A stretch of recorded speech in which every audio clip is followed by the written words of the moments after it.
This podcast is part of the Pull Up a Chair podcast network. Let's build community through connection, conversation, and collaboration.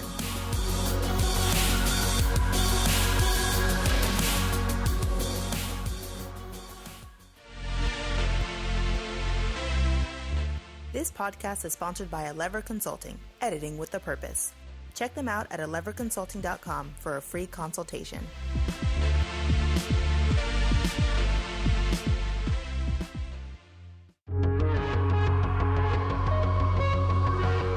Hi, I'm Sarah. And I'm Scooter. Thanks for pulling up a chair with us. We are not experts on any of these topics, but we are hoping to spark something. Like an idea, a conversation, or even a revelation. Well, let's give it a shot. Let's talk about stuff.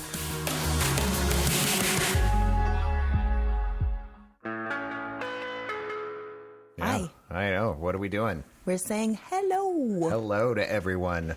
So we're recording some more stuff for everyone to hear. So if you're listening, Thanks. hopefully you stay to the end. I know, right? I don't know. We'll see what happens. I told somebody Happy Monday on a Wednesday, not even thinking about it. And she's told me back Happy Monday. Well, maybe it was a rough day. It was that kind of week. It was that kind of Wednesday. Yeah. So, well, what I'm Scooter. Let's just go into that part, right? I'm Scooter. I'm Sarah. And we're going to talk about things and stuff that we want to talk about. Yes. Yeah. So let's go ahead. Dang. I always want to go right into the subject. I know. And forget about what? Good things. Good thing.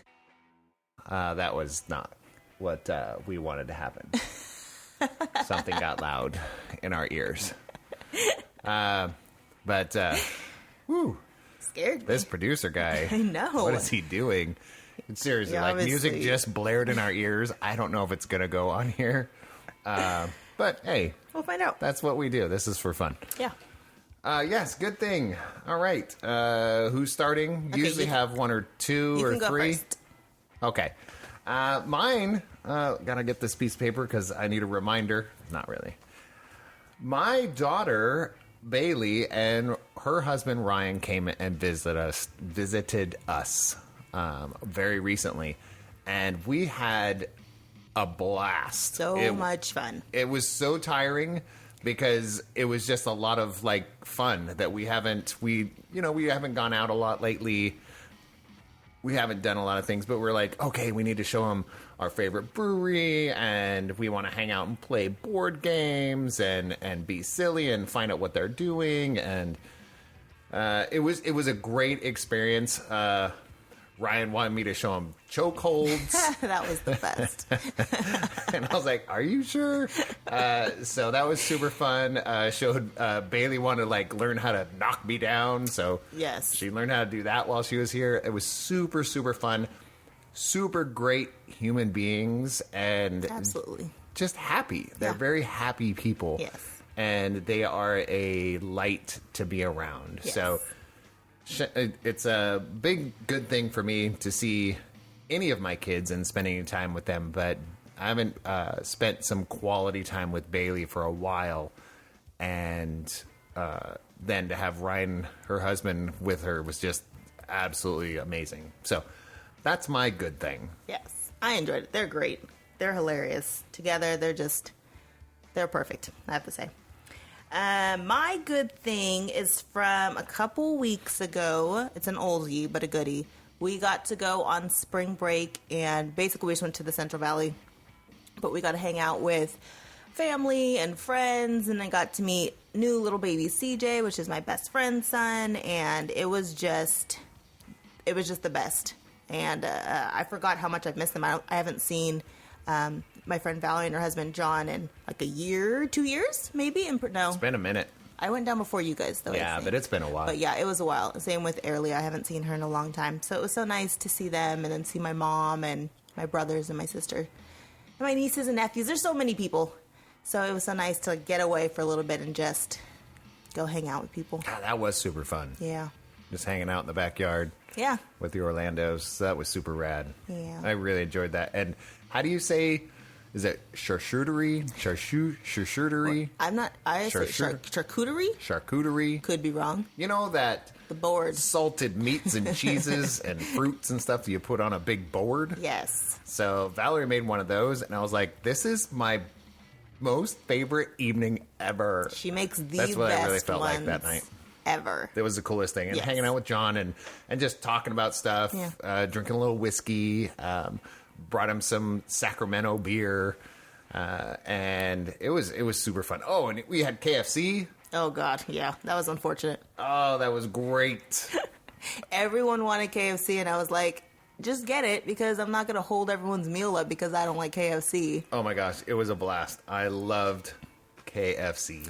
In case you guys don't know, I'm going to say something super sacrilegious. I don't like fried chicken. Huh. It is not my favorite, so... She's breaking the stereotype. I know. Good job. I know. I apologize to everyone else who likes fried chicken. What is it? What does they call it? Clearing your own path? What is it called? I don't know. Paving your own path? Oh, that sounds better. Paving? Paving. I think it's paving.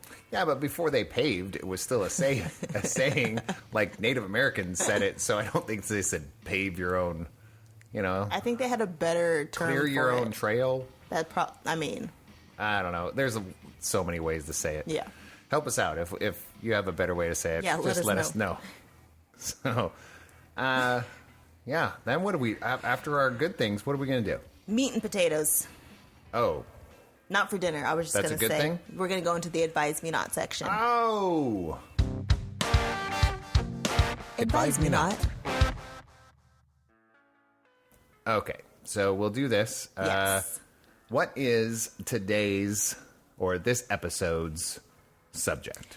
So this one's getting deep, people. We're going to talk about a few things, actually. So we're going to talk about interracial family challenges and successes and kind of all that encompasses, which is a lot.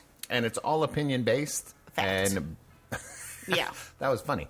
It's all opinion based. Fact. Yes. Oh, that's amazing. Okay, so we're going to talk about these things from our perspective. There's no statistics involved. No. There's no numbers involved. There's no politics, so please don't. It's all about what we have experienced and seen and heard from other people. Right. Also, we don't want to dilute that at all because we have family members on all ends of the spectrum. Yes. Of interracial families, challenges and successes. Yes. We have people on all ends of the spectrum in our families. So, where do we start? So I want to start with something we saw on TV yesterday, which it's kind of more broad on what we're talking about. So I just learned, I'm 30-ish years old, I can't remember, 36, 37, 38, somewhere in there, that there are states in this country, in the United States, who do not teach certain things of history, right? So like I kind of knew that, but I didn't realize how many states don't teach, like, whatsoever that slavery exists or why the Civil War was a thing. Fact. And to me, I was like, what? Those are things, I mean, I say fact because this is something we not just saw on the news or something like that, but it is something that I've researched, and there are certain states that don't even teach about what racism is. Right. They don't teach about slavery, which is a very defining part of our history in the United States. Whether you for or against, and my God, you better be against. But either way, it was a thing. If you're for, you're I hope you're listening to this and change your mind. Yeah. But no, it's enlightening to see that a lot of people aren't teaching those things, and they always want to focus on the good. So there was a lot of conversation about, and I say this a lot, and I think it was something that, I don't know who passed it down to me, but I've heard it from multiple people. It's like, history is written by the victor. Right. And there's no other way around that, is whoever is in charge is going to put their perspective into your books. Right. That's pretty much, if you don't think that, then go out and look. Go out and do the research. Go ahead and look into it, and then prove me wrong. I'm cool with that. I'm cool with that because I like to grow. Yeah. So that's my one current event. My second current event thing, obviously, is like the Derek Chauvin trials, right? That thing's happening right now. And the whole conversation of, is he a good person? Is he a bad person? On either side, victim or whatever.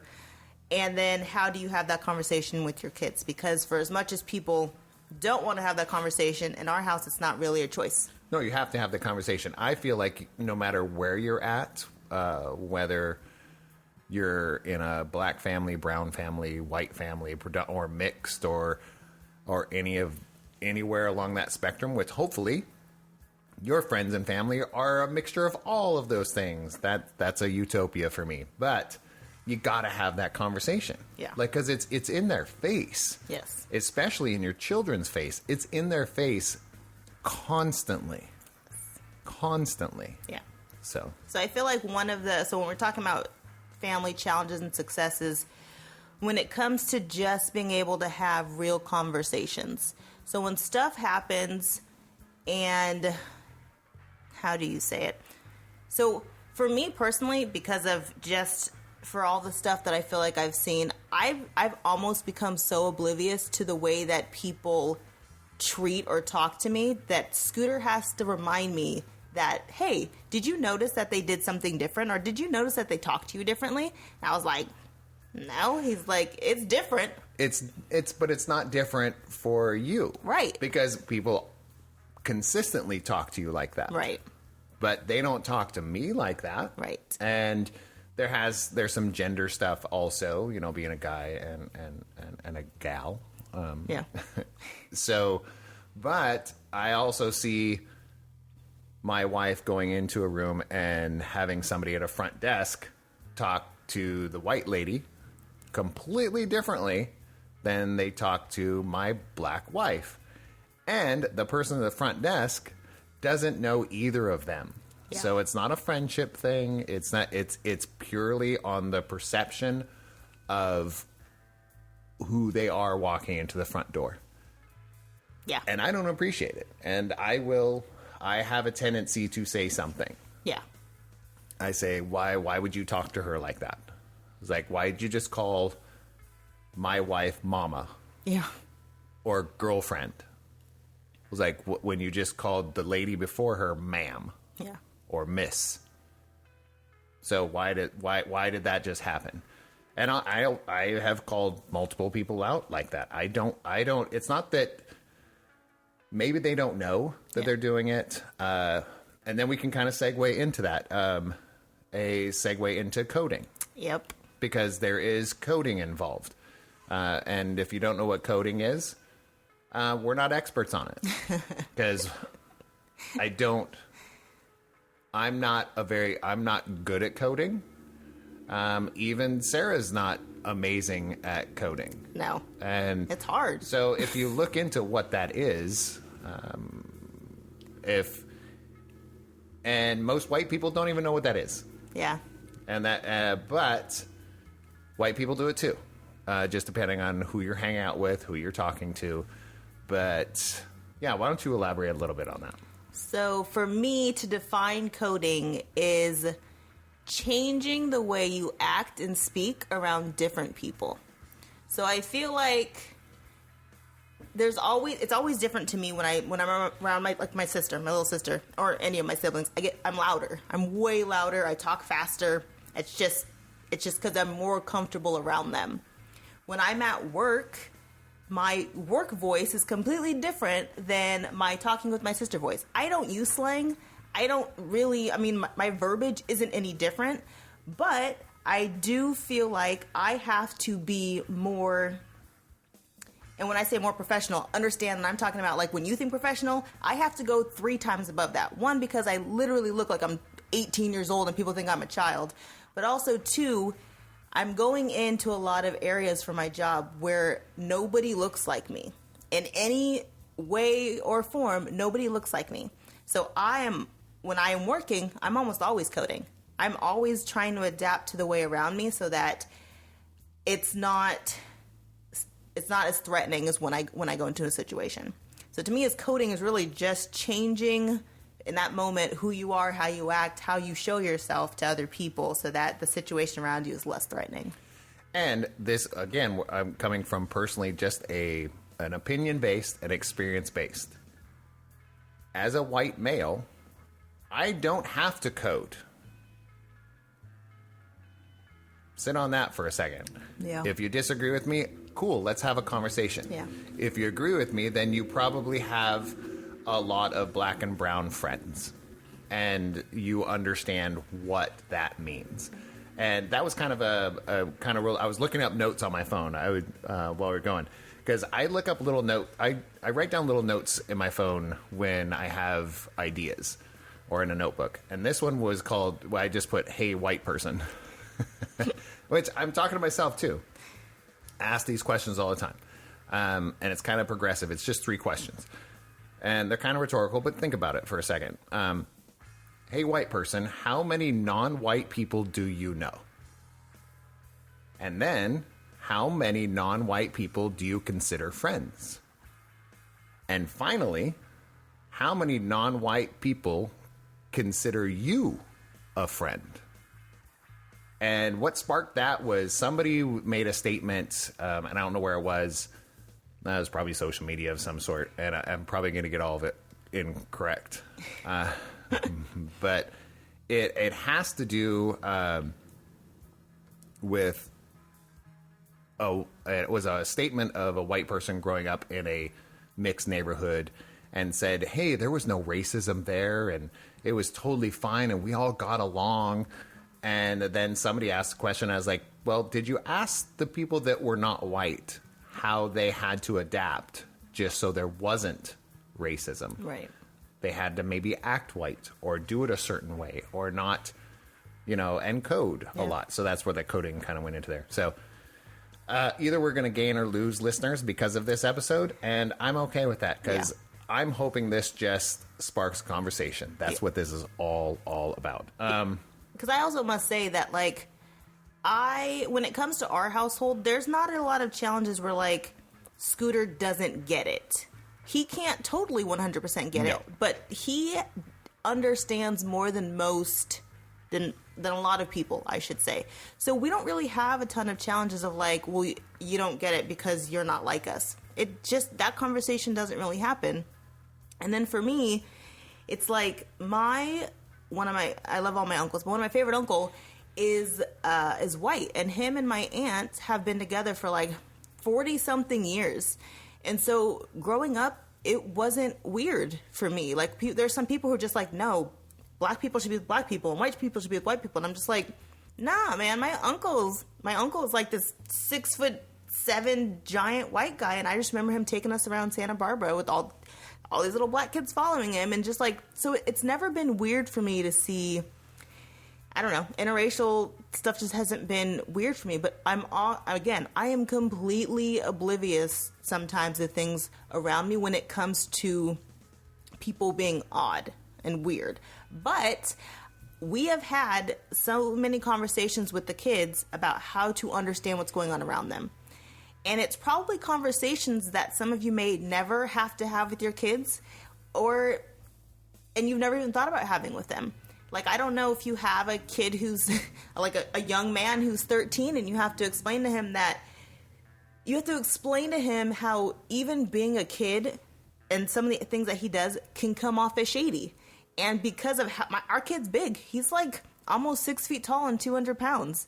He's literally a grown man. And so to explain to him that he can't do certain things because of how other people will perceive it is a crappy thing to have to do at a kid at 13. But it's still a conversation we have to have because that's the world we live in. That's literally our reality. You have to have that conversation. I think that might be, moving into the challenges of multiracial families going forward, because and me having that conversation with a 200-pound, realistically, if somebody saw him from behind or from the side and didn't talk to him, he's an adult. Yeah. He's 13, but he could be easily misconstrued as an adult. Yes. And so to have that conversation with my black son as a white man, it's not, and it's like I want to see it from his perspective going, you don't even know. Yeah. And I was like, you're right. I don't know. And he doesn't say those things, but I always try and see it from his point of view, like, how can you tell me how it is? Right. Which I really can't. All I can tell him is how I see things and how the world around me I've noticed. Yeah. I'm a decently aware person. When I see things around me, I'm oblivious to a lot of things. But that one, I'm pretty I see that pretty readily, especially when the challenges are on that aspect. But the challenges is, it's getting a lot easier because we've been in the same community for years. Yeah. So I don't get the question, how is that your dad? Yeah. They don't get that question as often anymore. They already know Scooter's their dad. Yeah. That's just because they know me and they know my kids and they just know who we are. But anytime outside of here, that's got to be a question. And they do almost blatantly, kids are kids. And they will ask you, I was like, how are you their dad? I've been asked that multiple times. So that can be a challenge. But I always see those things as, when it comes to a challenge like that, to be a success. Yeah. Because that's a conversation. Because when you have those things, I mark this down as a plus and minus, is seeing racism. Yeah.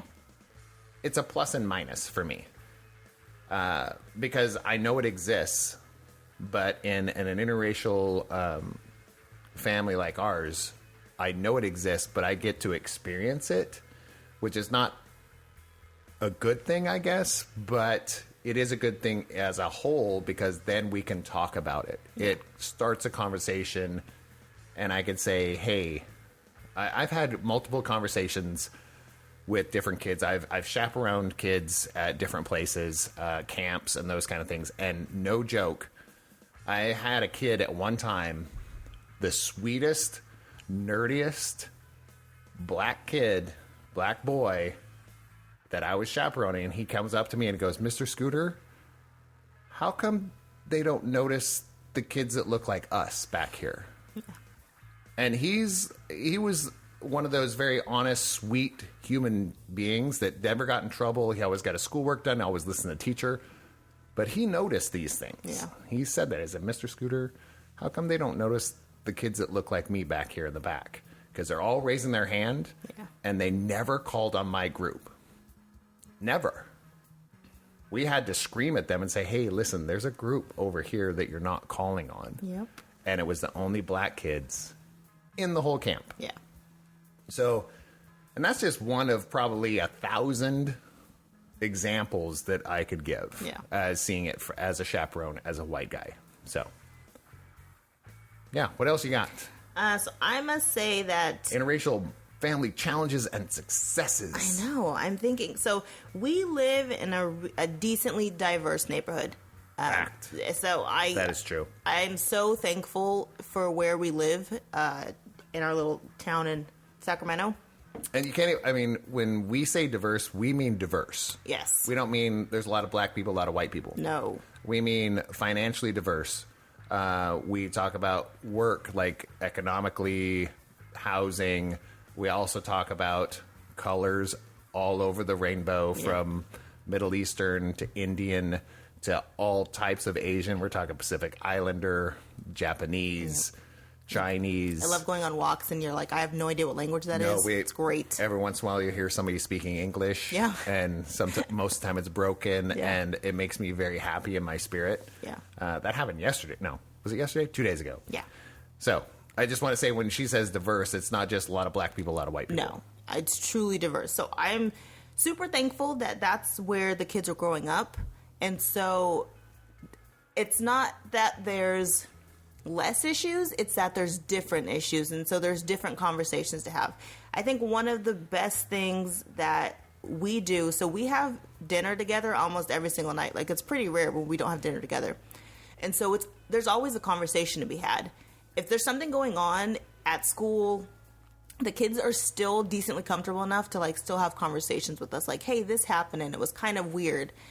So it's nice that for us, at least, we still can have conversations with the kids about whatever, and we don't really hold back when we talk about stuff. We don't watch like the videos that are out there because some of them are a lot, but we will have a conversation That's about glorifying. Yeah. So a lot of times that's glorifying what's no going need. on instead of actually fighting for what should be going on. Right.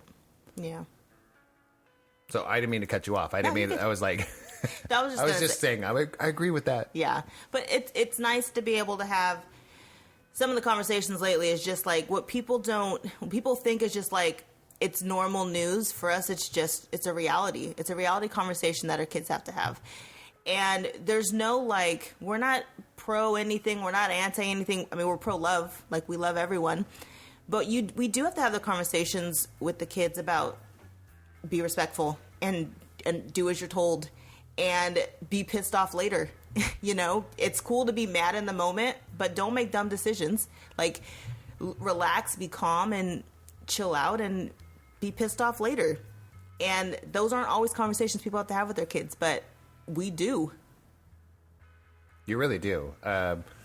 We do find out that, and I think that's what's kind of what's kind of cool is all the things that we're going through and the list here is in a family like ours, you get to see different points of view and discuss different points of view. And that's important. It's extremely important to see those from different perspectives. And also, I have found I get this question more lately because of the news that's going on and a lot of the trials and a lot of stuff that's not new. This is something that's been going on for a very long time. But now social media and everybody's got a camera and we can call things what they are. Yes, media is skewed. I'm not the guy I believe everything on social media. Right. Don't put that out there either. Yeah. Because I know that there's an agenda in social media and everything. I get that. I find myself a lot smarter than that. But these things do happen in real life and never get recorded. Right. Okay? So to see these things occur, and then I have a lot of family members or other people in my life that reach out to me, like personally. And they reach out to me personally because I'm a white guy that's married to a black woman and have black kids. Yeah. So to me, I find this as a positive thing because I wrote this down. I said a type of a buffer for white people. Yeah. I am kind of a buffer. I'm somebody that go, hey, is this is this really a real thing? And we're like, let's talk about this. Yes. Or you get the question, it's like, how are your kids doing with, everything that's going on with this? Or how's your wife dealing with this? I was like, hey, do you know what's cool? You could talk to them. and that's what my biggest thing. And that does occur with people that I haven't heard from in years will reach out to me. Or people that I don't even consider friends, but they follow you on Instagram or something to that effect. So I find that as a positive thing is like, hey, I can at least... I don't know. And again, if somebody comes in and we have a conversation, they have a conversation with Sarah or maybe my kids, that's 4 black people out of all the millions of the world. So it's still opinion and it's just their experiences. Yes. And that's where I come down to a big statement of just because it's not happening to you doesn't mean it's not happening. Right. So just because you don't see racism doesn't mean it doesn't exist. That's some of the dumbest things it's like, well, I've never, even talking to somebody who's black around and say, I've never experienced racism. Yeah. So it must not exist. You're lucky. Well, that's good. Right. That's great. But it still exists. Right. And I find that very strange for somebody to say something like that just because they've not come across it doesn't exist. Right. Well, then why do we even study the moon and the stars? Right. Just because you can see it. You don't know it's actually the moon and the stars if you want to go real deep. Yeah, it's just a blip somewhere. Right. It's like, you don't know. So there has to be some sort of trust in humanity somewhere to say, hey, I'm hurting, and this is why I'm hurting. Right. That's real. Yeah. So, and I think that's probably the success part of it. Yeah. I always turn seeing that crappy part is like, okay, we can now have a conversation because you're calling me out on something or you're questioning something that I might know something about. Right. I don't know. Yeah. But that's all that I had. That's all I wrote down. There's so many more things. I mean, our biggest thing is we're very open people. We don't put our lives on blast when it comes to social media. That's just, it's not my style. But I am always willing to have that gritty conversation with whoever you are, and express my opinions. I have tons of opinions. Yeah. We actually had a really good conversation with a friend of mine who had adopted this young man when he was little. I think they got him when he was like 1 or 2. And he's part Asian, part black, and they raised him in Roseville, and he just left to go to college and his mission, all this stuff. And they're just like, I don't know if we did him a service by not actually showing him anything other than Roseville. And if you're not from here, Roseville's very, how would you describe Roseville?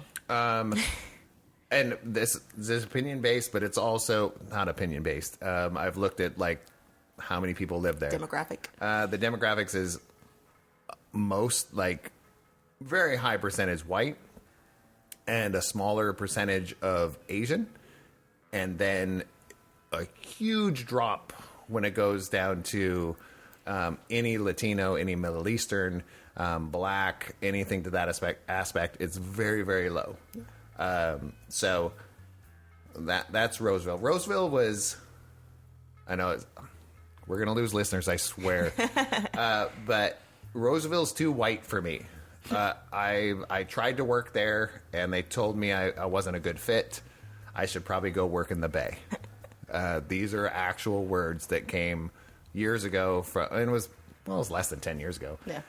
As a conversation when I was trying to transfer here into California from Washington State. They said, hey, this area, Roseville's probably not a good fit for you.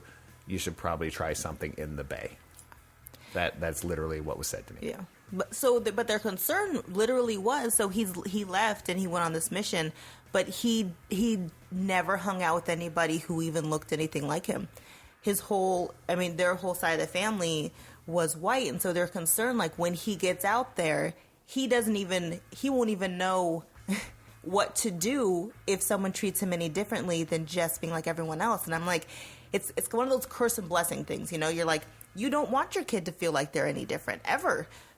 But at some point in life, no matter who you are or what you are, there's going to be a point where you don't feel like you fit in. And it's going to be rough for him because it's not going to be till he's like in his 20s. And then, like, how do you deal with that? Right.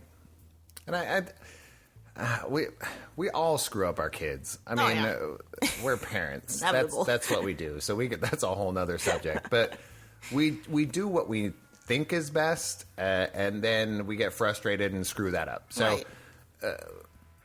it's kind of that was another. We're going to all screw up our kids. Yeah.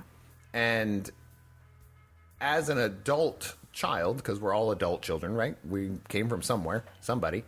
At what point do we own up and say, hey, I know better. Yes. I need to do something different. Correct. So it could be 15. It could be 40. Right. I don't know. But to everybody else, it's just a journey. So if we can prep them the best that they can based on what the culture is, and, you know, of course, and you have to recognize color of skin, economics, you have to recognize those things. If you don't recognize those things, then you're doing our whole community and our whole society a disservice. Yeah.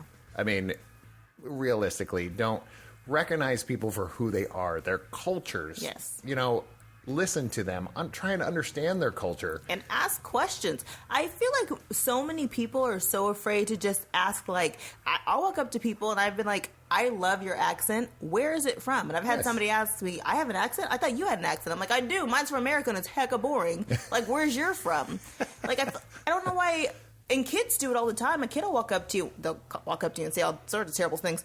But they will walk up to you and just ask you questions. You don't have to be rude about stuff, but if you're interested, why is it so bad to just walk up to somebody and ask a question? And also, on the flip side, if somebody comes up and asks you a question, don't first of all just get offended. Right. You know, it's like, we're all neighbors. If somebody comes up to me and says, so how is it for you being white? And I'd be like, that's a great question. Right. Right? Let's talk about that. Yeah. And I'm cool with that. I was like, unless I've got something else going on. And I was like, I don't have time to do that in the Target parking lot. But, you know, I got a place to go. But realistically, when did we start getting offended by people asking those questions? And I don't think we are. We don't get offended by that. What we get offended by is people not asking a question and just assuming the answer. And that's frustrating. Yeah. Ask the questions, guys. I mean, we should get to that point. Yeah. Hopefully we will as a society, but we may have gone off topic, but that's where we are. No, this is still our challenges. We're talking about interracial families because we have to do that all the time. Yeah. You know, we have to discuss those kind of things when something happens. I mean, we have an 18-year-old daughter who's looking about getting into teaching. Yeah. And her white principal, she talked to me. She says, my principal stopped into our room because they're back on campus, 2 students, and was saying, hey, what are you looking to do when you go into college? And she says, I'm looking to go into teaching. And he was excited. Yeah. He was going, we need more teachers that look like the kids. Right. And she wasn't offended. Yeah. I wasn't offended by that statement because that makes sense to me. It really does. That makes sense to me because for God's sakes, it took us forever, but we have a black Captain America, and I'm super excited about that. So that's going to go way off topic if we want to talk about that. But seriously, we have a female Thor coming. I was like, we could talk about all the nerd stuff on there, but realistically, that's what we need is those heroes that represent us. Yeah. And they've been representing the white person for so long that there needs to be more of a diversity in that, and economically, all spectrum. So, agreed. That's a conversation we have with those, and that can be a challenge for sure. Yeah. So I don't know if we beat this one into the ground or probably, but that's okay. But it will probably come up in a later episode anyways. So thanks for listening to Advise Me Not. Yay. What's next? Oh, what is our next part? This is your favorite part. Shout out! Shout out! Woo! Yes. Woo! Yeah, yeah. That's an extra one just for you guys. Just an extra woo. An extra woo. Love the woos. So, shout out. I'll stop talking for a little bit. Okay. So my shout out. I'm getting all sweaty. I know, me too. Okay. Turn the AC on, man. Something. Ooh. I don't know. So I want to shout out you guys. Like, thank you so much for listening, and for the people who have reached out and said that they actually like what we talk about and appreciate how we just say what we think.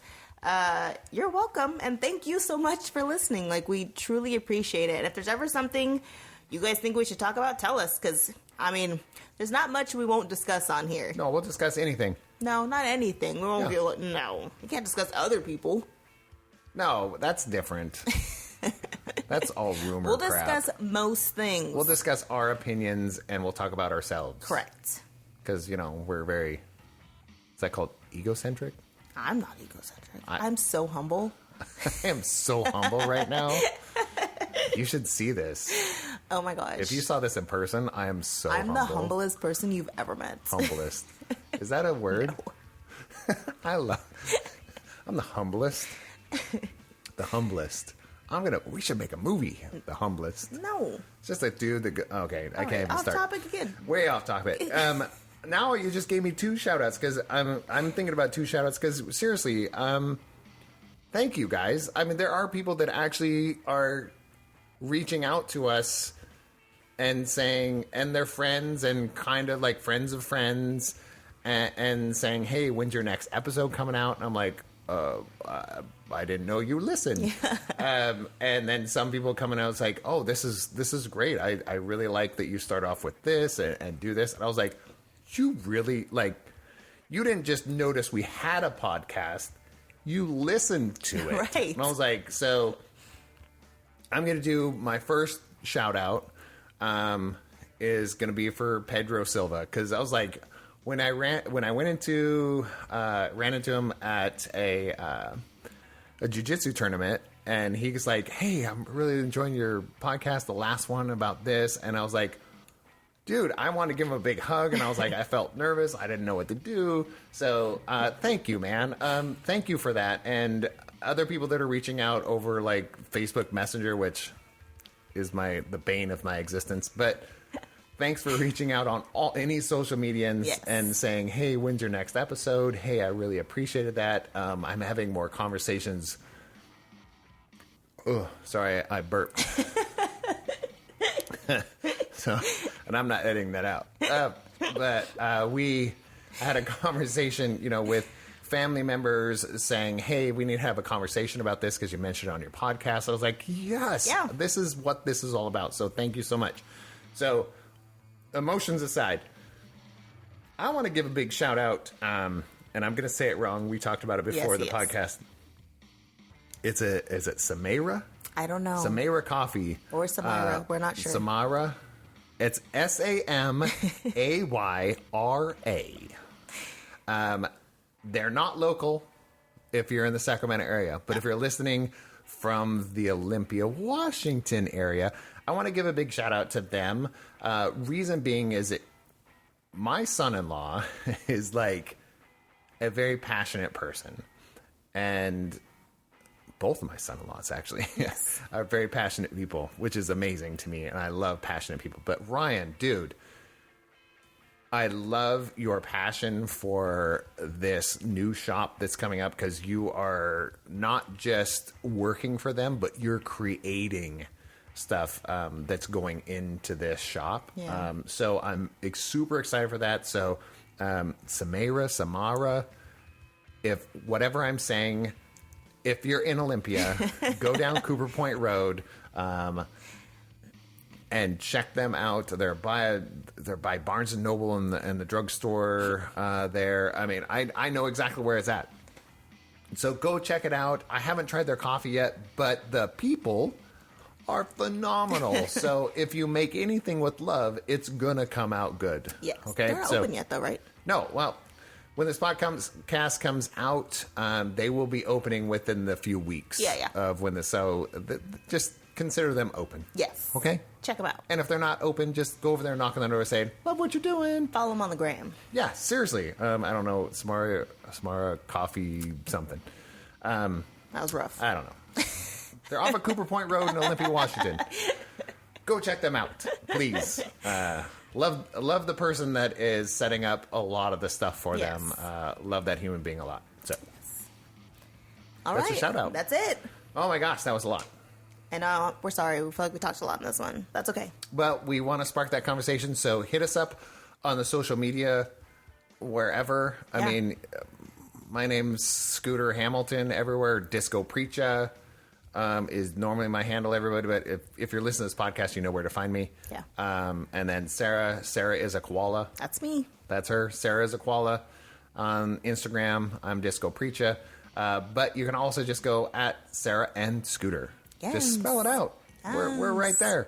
So other than that, we will see you. We won't see you, but we will talk to you very soon. Yes. Bye, guys. Bye.